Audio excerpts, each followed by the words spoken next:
আমাৰ এই ৰাস্তাটো আজি এবছৰে হ'ল আমি এনেকে বেয়া হৈ আছে, ভাল কৰি দিয়া নাই। 3 বছৰ বেছিয়ে হৈ গ'ল, মানে এবছৰৰ পৰা অলপ অলপ ভাল কৰি মানে আৰু বাদ দি দিলে। এতিয়া পুৰা ৰাস্তা ধূলি বালি, মানে যিমান গাড়ী মটৰ আহি আছে পুৰা ধূলি বালি হৈ আছে। আৰু চৰকাৰে এইটো দেখাই পাইছে নে পোৱা নাই, এতিয়ালৈ ৰাস্তাটো ভালেই হোৱা নাই মানে। তো আমি আজি এইটোৱে গোটেই ৰাইজে ওলাই আহিছো, যাতে ৰাস্তাটো আমাক ভাল কৰি দিয়ে, সেইবুলি আমি দাবী জনাইছো। সেইকাৰণে আজি আমি ওলাই আহিছো গোটেই ৰাইজে, যাতে এই ৰাস্তাটো কিয় এনেকে আধৰুৱা কৰি থৈ দিছে, যিহেতু ৰাইজে ইমান কষ্ট ভুগিছে, ইমান ধূলি বালিত।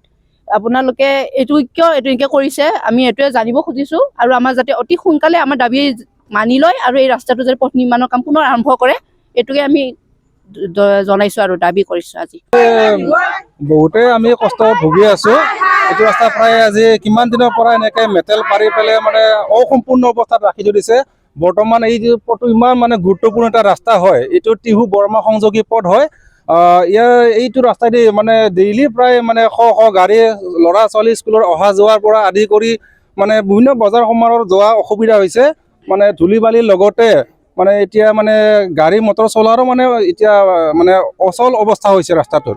সেয়েহে আমি আমাৰ BTC চৰকাৰক দাবী জনাইছো, অতি শীঘ্ৰে এই ৰাস্তাটো মানে নিৰ্মাণ কৰি দিব লাগে। যিহেতু আমি মানে সদায় এই ৰাস্তাটোৱে অহা যোৱা কৰোঁ, মই এইটোকে মানে ৰাইজৰ হৈ দাবী জনাইছো। জানিব পৰা মতে তেখেত বঙাইগাঁৱৰ চক্ৰধৰ মুছাহাৰী বুলি গম পাইছো। বৰ্তমান চোৱা চিতা কাম আমাৰ লোকেলৰ কিছুমান মানে দায়িত্ব দিয়া বুলি শুনিছো।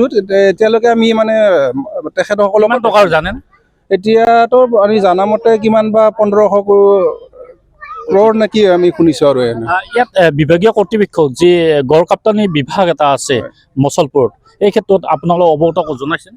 তেখেতসকলক আমি আগতেও এনেকৈ জনোৱা গৈছিলে ৰাস্তাত, তেওঁলোকৰ এনেকে হেমাহি নিচিনা হৈ আছে কামটো এতিয়া।